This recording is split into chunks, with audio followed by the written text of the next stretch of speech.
También, bueno, del sistema nervioso periférico, también ahí podemos encontrar las vías nerviosas. Estas vías también tienen, bueno, tienen acciones reflejas denominadas arcos reflejos.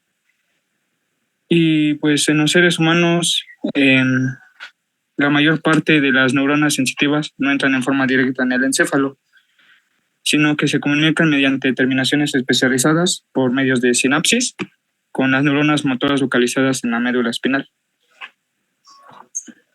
Y ya después regrésale. Y ya ahora también lo dividen desde el punto de vista funcional, y también el sistema nervioso desde el punto de vista funcional se va a dividir en sistema nervioso somático y sistema nervioso autónomo. El sistema nervioso somático, que consiste en las partes somáticas del sistema nervioso central y del sistema nervioso periférico, pues el sistema nervioso somático controla las funciones que están bajo control voluntario y que va a ser consciente, con excepción de los arcos reflejos. Nervioso autónomo, también denominado, bueno, pues está compuesto por las partes autónomas del sistema nervioso central y del sistema nervioso.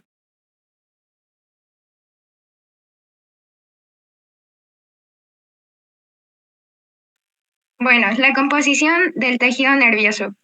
El tejido nervioso está compuesto principalmente por dos tipos de células, que son las neuronas y las células de sostén. Las neuronas, pues como sabemos, es la unidad funcional del sistema nervioso, y estas están especializadas para recibir estímulos desde otras células y para conducir impulsos eléctricos hacia otras partes del sistema nervioso. Estas neuronas están organizadas a modo de eslabones, o podríamos decir de cadena, como una red de comunicación. Y pues los contactos entre cada neurona permiten la transmisión de información especializada, o sea, la sinapsis. Por el otro lado tenemos a las células de sostén, que pues no son conductoras, y estas se ubican cerca de las neuronas. También se les llama células gliales o solo glía. El sistema nervioso central contiene 4 tipos de células gliales, que son los oligodendrocitos, los astrocitos, la microglía y los ependimocitos. En el sistema nervioso periférico, las células de sostén son denominadas glía periférica, y estas incluyen a las células de Schwann, las células satélites y una variedad de otras células.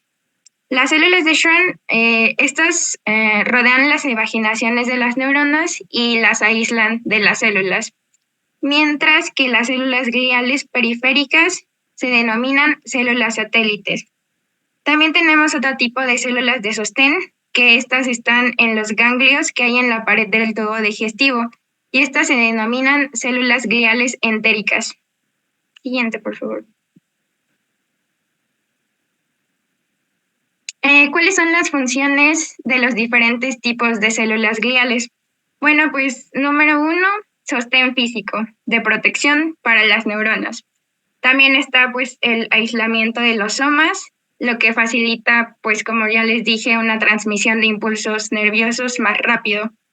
Y pues también tenemos a la reparación de las lesiones neuronales.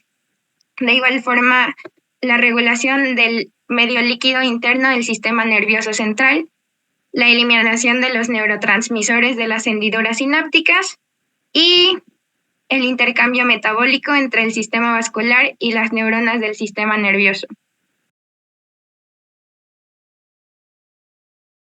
Bueno, siguiendo con lo que decía mi compañera, que los de las células de sostén, glía, las podemos dividir en glía periférica y glía central. La glía nos sirve de sostén y son abundantes. Siguiente, por favor. Tenemos a las células de Schwann, que principalmente sirven de sostén. Producen vainas de mielina en el sistema nervioso periférico, y la vaina de mielina se inicia cuando el mesoaxón de la célula de Schwann rodea al axón. Este se enrolla alrededor del axón con un movimiento en espiral, como se puede ver como en la imagen. Okay. está en el medio. Siguiendo con las células de satélite, estas células son células cúbicas que rodean los somas neuronales y proveen aislamiento eléctrico.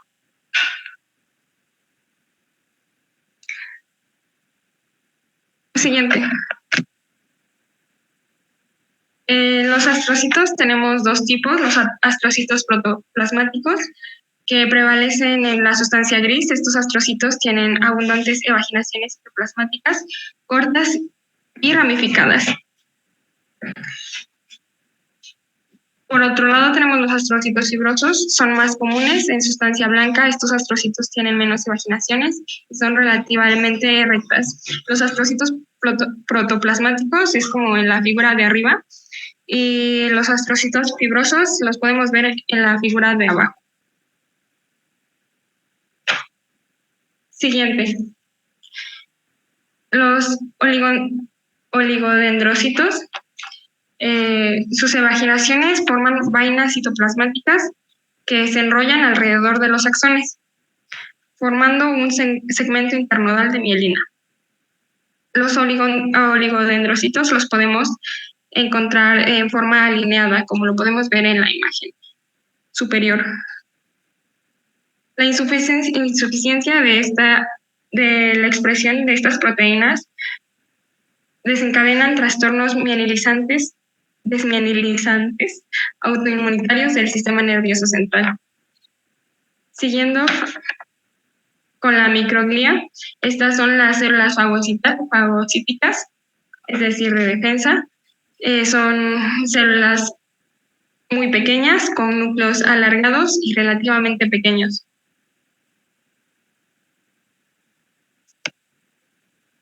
Los ependimocitos forman revestimiento epitelial de las cavidades llenas de líquido en el sistema nervioso central. Se pueden ver como una sola capa de células entre cúbicas y cilíndricas, como se puede ver en la imagen del medio, la imagen B. Y están unidas por complejos de unión en la superficie apical. Siguiente.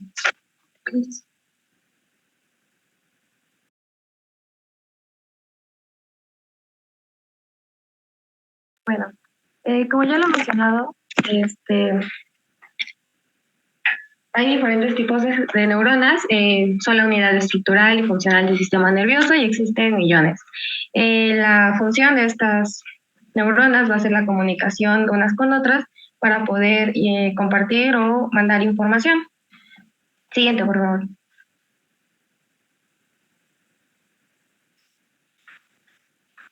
Bueno, en esta imagen lo que podemos apreciar es el soma neural del asta ventral de una médula espinal, la cual va a estar teñida con azuleoteloidina, y en ella podemos observar, bueno, se los marqué, el núcleo es como la zona pálida azul, y dentro se encuentra el nucleolo. Lo que vemos alrededor son corpúsculos de Nis. Y bueno, estos se van a encontrar dentro del citoplasma del soma neuronal. Siguiente, por favor.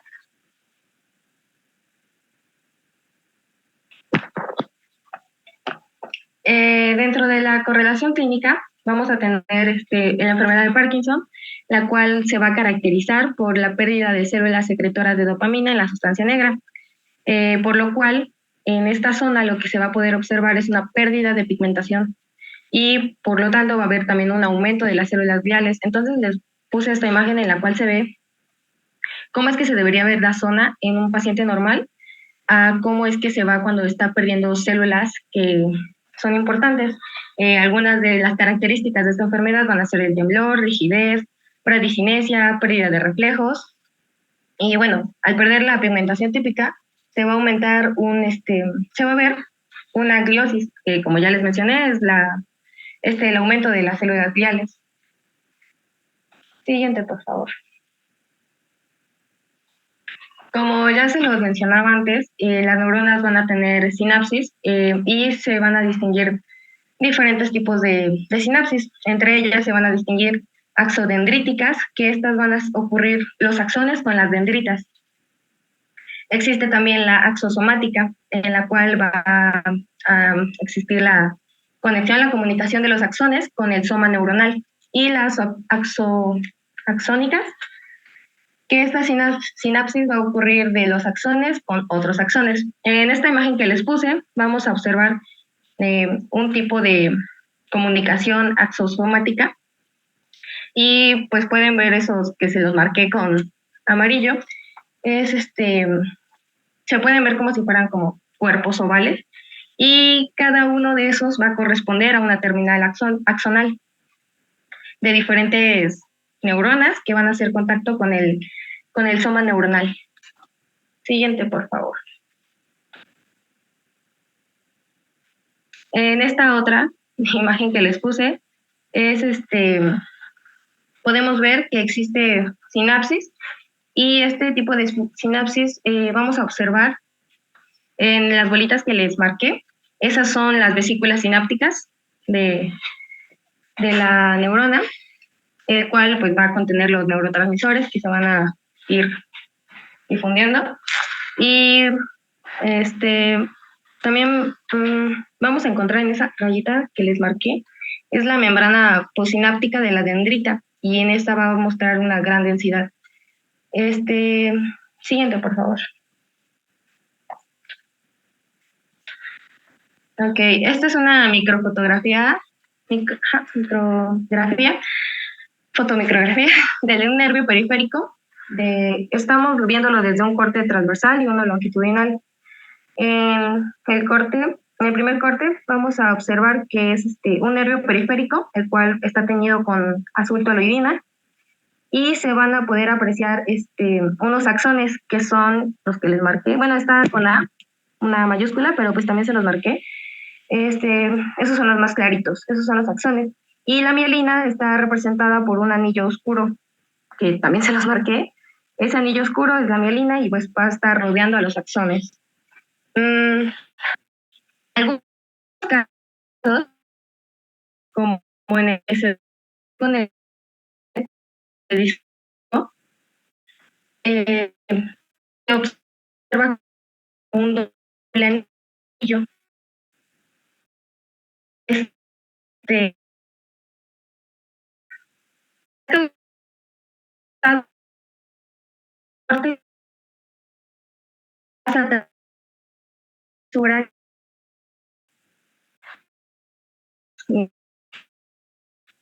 En la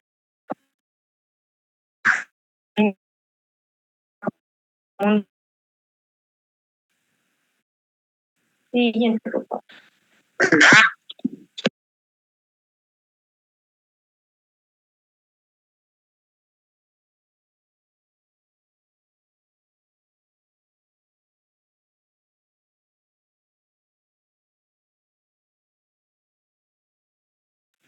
Origen de las células. Bueno, en la tercera semana de gestación tenemos un disco trilaminar, el endodermo, el mesodermo y el ectodermo. Este último, al rotar sobre su mismo eje, forma al neuroectodermo, que a su vez nos da estructuras como el tubo neural y la cresta neural. Siguiente, por favor. Entonces, tenemos que las neuronas del sistema nervioso central y la glía central, a excepción de las células microgliales, derivan de las células del tubo neural, y las células ganglionarias del sistema nervioso periférico y la glía periférica derivan de la cresta neural. Vamos a empezar con las células que tienen origen en el tubo neural. Células madre neuronales. Se encuentran en el encéfalo del mamífero adulto. Son neuronas que persisten desde el periodo embrionario, no se encuentran diferenciadas en neuronas maduras y por lo tanto conservan la capacidad de dividirse. Estas células migran hacia los sitios de lesión y se diferencian en células nerviosas completamente funcionales. Los oligodendrocitos tienen precursores muy migratorios que parecen compartir un linaje evolutivo con las neuronas motoras que migran desde su sitio de origen hacia los tractos en la sustancia blanca del encéfalo o la médula espinal, proliferando en respuesta a la expresión local de señales mitogénicas. Los astrocitos son inmaduros durante las etapas embrionarias y postnatal temprana. Migran hacia la corteza, donde se diferencian y se convierten en astrocitos maduros. Las células ependimarias derivan de la proliferación de células neuroepiteliales que rodean en forma inmediata al conducto del tubo neural en desarrollo. Por su parte, las células microgliales derivan de los precursores de siguiente diapo. Las células microgliales derivan de los precursores de macrófagos mesodérmicos, específicamente de las células progenitoras de granulocitos, monocitos en la médula ósea. Estas células infiltran el tubo neural en las etapas iniciales de su desarrollo y bajo la influencia de los factores de crecimiento, como el factor CSP1, estimulante de colonias. Sufre proliferación y diferenciación en las crestas ameboides móviles. Siguiente, por favor. En cuanto a la cresta neural, de aquí se derivan las células ganglionares periféricas y las células de Schwann, que se asocian con los axones de los nervios embrionarios iniciales y en las que se les relacionan varios genes que interfieren en su desarrollo, como la región determinante sexual del cromosoma Y de su caja 10 y la neuroegulina, la cual sustenta los precursores de las células de Schwann, que sufren diferenciación y se dividen a lo largo de las evaginaciones nerviosas en crecimiento. El destino de todas las células de Schwann inmaduras está determinado por las evaginaciones nerviosas con las que establecen contacto inmediato. Las células de Schwann inmaduras que se asocian con los axones de gran diámetro van a madurar en células de Schwann mielínicas, mientras que aquellas que están asociadas con axones de menor diámetro, pues maduran en células amielínicas.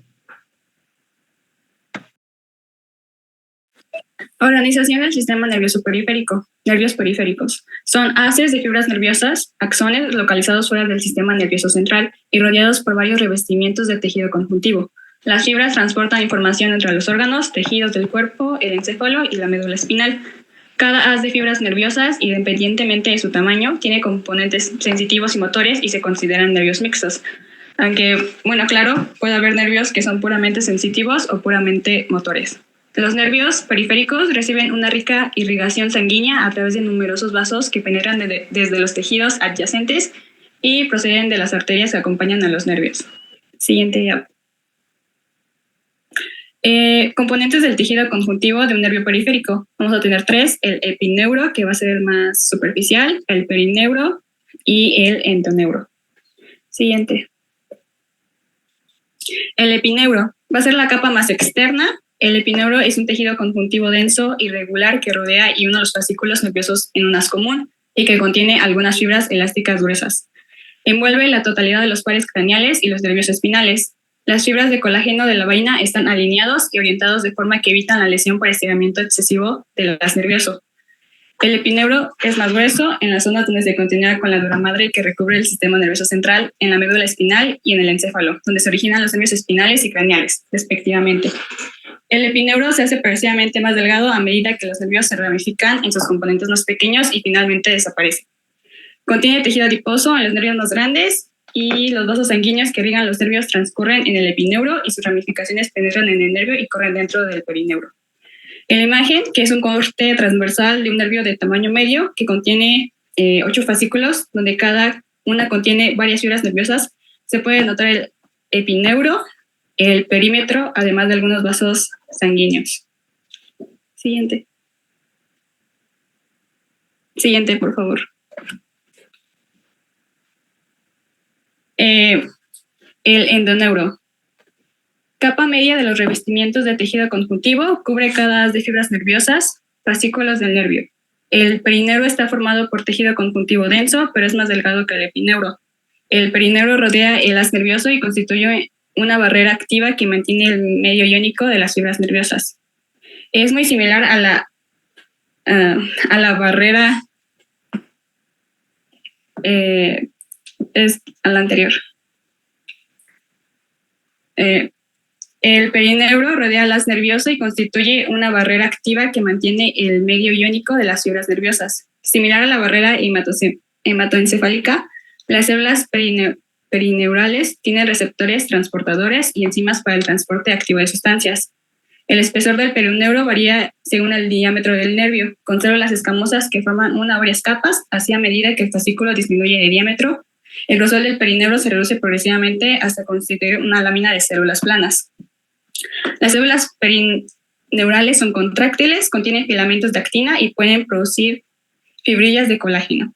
La disposición celular y la presencia de uniones estrechas los hacen similares a las células epiteliales, células de músculo liso y fibroblastos. Las células del sistema inmunitario no se encuentran dentro del endoneuro y perineuro debido a la barrera protectora creada por las células perineurales. En la primera imagen, la más grande, es también una sección transversal de un nervio periférico donde se observa un fascículo que está rodeado por el perineuro y contiene los axones en su interior.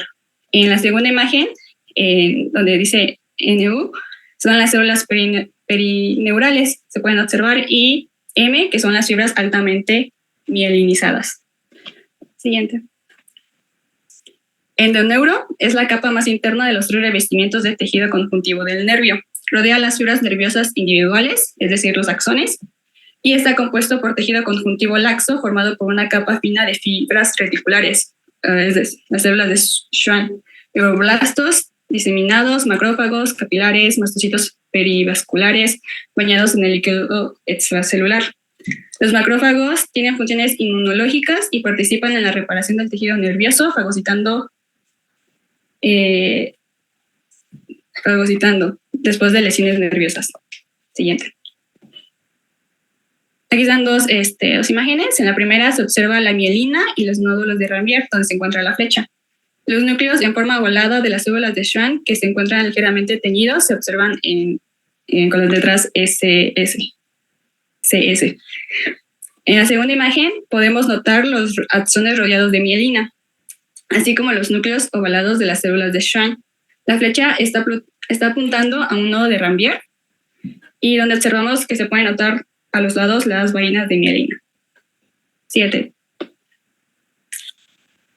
Vamos a tener receptores aferentes o sensitivos, que van a ser los receptores sensoriales que convierten estímulos en impulsos nerviosos que viajan al sistema nervioso central, desencadenando respuestas adecuadas, que son 3: esteroreceptores, intrarreceptores, propioreceptores. Siguiente.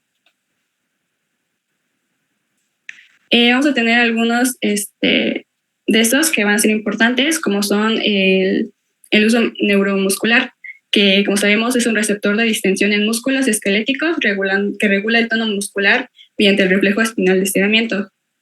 Su estructura va a ser encapsulada, fusiforme, mide hasta 6 milímetros de longitud y menos de 1 milímetro de diámetro. Se encuentra paralela a las fibras musculares y contiene de 2 a 10 fibras musculares intracostales modificadas. Sus terminaciones nerviosas son ramificadas alrededor del área no estriada, terminaciones anuloespilares, y en porciones estriadas de las fibras intracostales, es decir, las terminaciones en ramillete.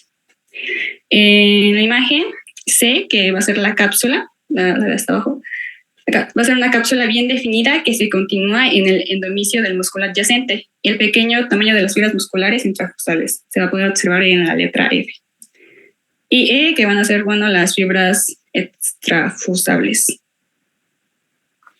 9. La siguiente diapositiva. Aquí podemos observar en ME van a ser los corpúsculos de Miesner, en N van a ser las ramas no mielinizadas, las fibras sensitivas mielinizadas, B van a ser prolongaciones nerviosas que van a estar teñidas como de negro, las células de Merkel en M con las letras MQ, y hasta abajo van a ser las terminaciones nerviosas libres que se encargan fundamentalmente del tacto superficial, el estiramiento, la temperatura y el dolor. Siguiente. Y aquí solamente quise agregar 2 imágenes que son de los corpúsculos de Pacini, que son grandes receptores sensitivos encapsulados que responden a la presión, al tacto grosero y a la vibración rápida, y se encuentran en las capas más profundas de la piel. Y ya.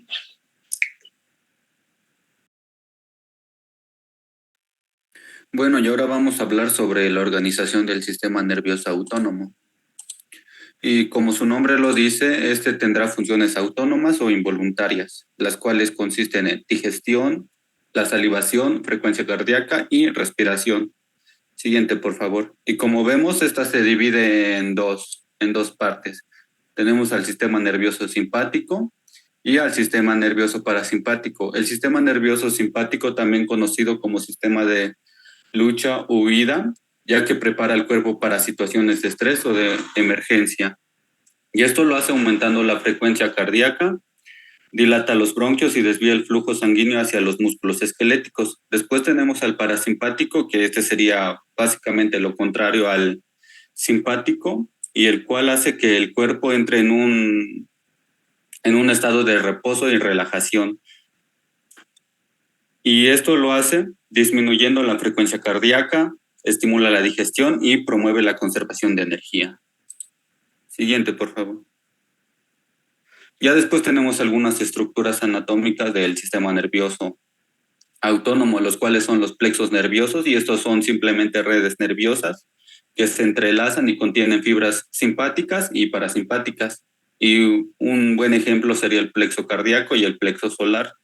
Después, en la imagen de la esquina inferior, tenemos una imagen de microscopio electrónico donde nos muestra una sinapsis y podemos ver sus diferentes componentes, como la dendrita, la terminal sináptica y la hendidura sináptica, la cual es donde los neurotransmisores serán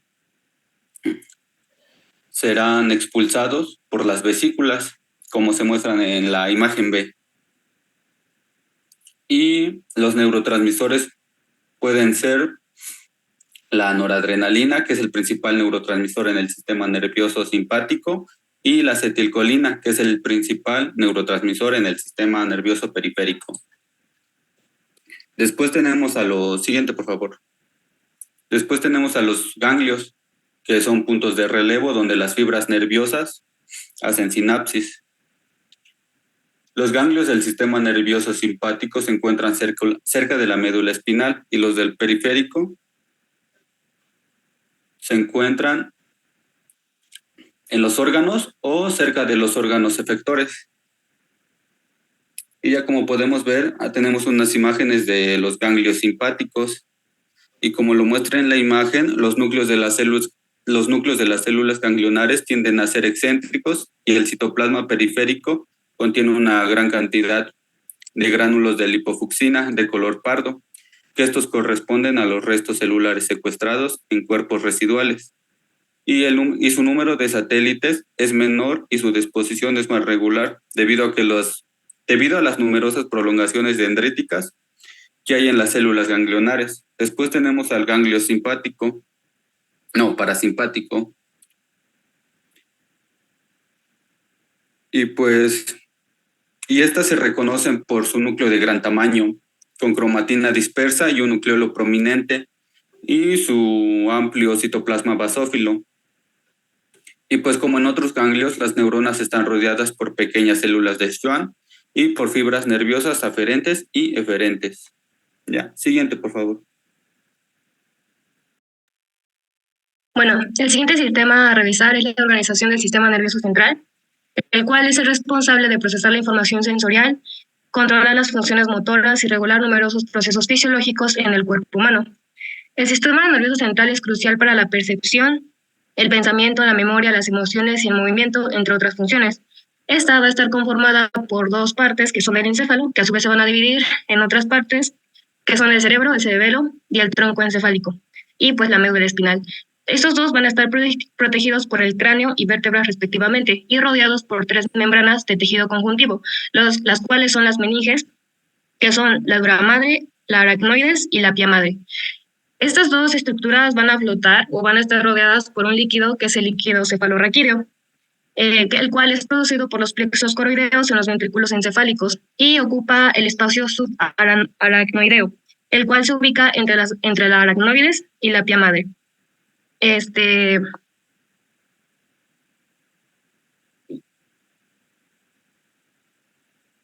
La primera parte a revisar, o de lo que tenemos que tener en cuenta, es que tanto el encéfalo como la médula espinal van a estar divididos por una sustancia gris y una sustancia blanca. En el caso del encéfalo, tenemos que la sustancia gris forma una cubierta externa o corteza, y la sustancia blanca forma el centro o la parte interna de la médula. La sustancia gris va a contener somas neuronales, axones, dendritas y células de la glía central, y es donde se va a producir la sinapsis. Tenemos lo que los van a contener, que son el cerebro y el cerebelo, y van a formar islotes y núcleos. En el caso de la sustancia blanca, contiene axones de neuronas, células gliales y los vasos sanguíneos asociados. Ahora revisemos un poco sobre las capas de la corteza. En esta fotomicrografía muestra una vista de la corteza cerebral con poco aumento, y bueno, al lado está con más aumento, y bueno, nos muestra el espesor de la sustancia gris y una pequeña cantidad de la sustancia blanca en la parte inferior. La corteza va a estar cubierta por la pía madre, que está en la parte superior, en la que aparece una vena, y también puede observarse un vaso sanguíneo de menor calibre que se está conduciendo a la sustancia cortical, que aquí vemos en la parte superior. Bueno, empezando con las capas, tenemos la capa plexiforme, o también llamada capa molecular, en la cual tenemos a las células gliales o también las horizontales de Cajal. En la capa granulosa externa tenemos a las células piramidales, células granulares, también conocidas como estrelladas. En la capa externa de la célula, la siguiente capa, la capa externa de las células piramidales, tenemos células más grandes, pero con una forma piramidal típica. La cuarta capa es la granulosa interna, en la cual tenemos muchas células granulares pequeñas. La quinta capa es la capa interna de las células piramidales, que en algunas partes del cerebro son muy pequeñas y, por ejemplo, en el área motora son muy grandes y se les conoce como las células de Betz. Por último, tenemos a la capa de las células polimórficas, las cuales se le llama así porque adoptan diferentes formas y se les conoce como células fusiformes. Por último, creo que no se alcanza a ver, que es la capa de la sustancia blanca. Ahora hablemos un poco del cerebelo, el cual es un órgano del encéfalo que está ubicado por debajo y por detrás del cerebro. Sirve para coordinar tanto los movimientos voluntarios como la función muscular en el mantenimiento de la postura normal. Va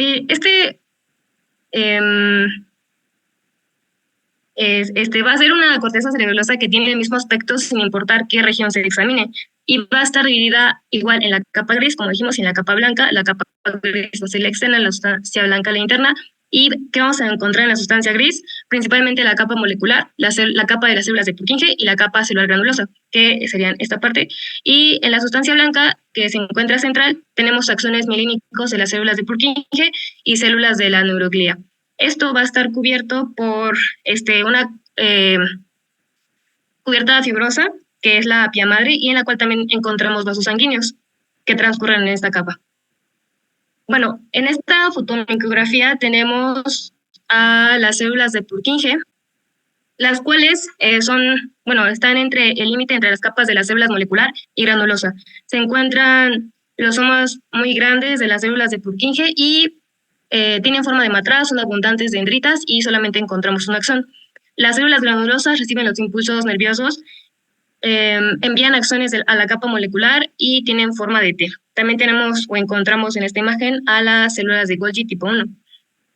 En esta fotomicrografía solo quería mostrar que es una impregnación argéntica con un aumento del 40, y en esta nos permite reconocer a las células de Purkinje, las cuales se van a identificar por su gran tamaño de su soma, y también permite comprobar que la sustancia blanca está formada por fibras, que sería esta parte. Por último, tenemos a la médula espinal, la cual esta va a ser lo contrario al encéfalo, porque en este caso la sustancia blanca va a ser externa y la sustancia gris va a ser interna. La sustancia blanca va a estar conformada por fibras nerviosas ascendentes y descendentes, y la sustancia gris va a contener los somas neuronales y fibras nerviosas. Va a tener una forma característica que se le conoce como forma de H o forma de mariposa, y en esta vamos a encontrar dos astas, la ventral y la dorsal. En la dorsal vamos a encontrar neuronas motoras y en la ventral neuronas sensitivas, que su soma se encuentra en los ganglios de la raíz dorsal. Para esquematizar lo que les mencioné, en esta fotomicrografía tenemos a la sustancia gris, que les mencioné que se va a encontrar de manera interna, y pues sí tiene forma de H o de mariposa. Tanto el asta ventral como el asta dorsal van a estar conectados por una comisura gris, que es la que estoy marcando aquí, y van a estar igual rodeados por la pía madre, y esta parte que no se alcanza a ver, pero estoy indicando que es la fisura ventral. En esta es una fotomicrografía, pero del asta ventral, y nos muestra el núcleo de la célula del asta ventral, la cual tiene, que es grande, esferoidal, pálida dentro del soma y posee evaginaciones, pero su citoplasma no es visible. Y también encontramos al neurópilo. El neurópilo hace referencia a todas las neuronas que conforman esta parte, pero que no es posible identificar cada una de estas estructuras porque pues, son muy pequeñas. Y es todo este conjunto, o lo que resta se le conoce como neurópilo. En esta que tenemos, que es una tinción de azul de toluidina, nos va a ser visible los corpúsculos de Nils, que van a ser grandes, oscuro su citoplasma, y las células gliales, que van a ser más pequeñas y por lo tanto no se va a ver su citoplasma. Y igual lo que resta sería el neurópilo. Eso sería todo. Gracias por su atención. Muy bien, chicos, descansen. Entonces el 8 continúan los de cardiovascular.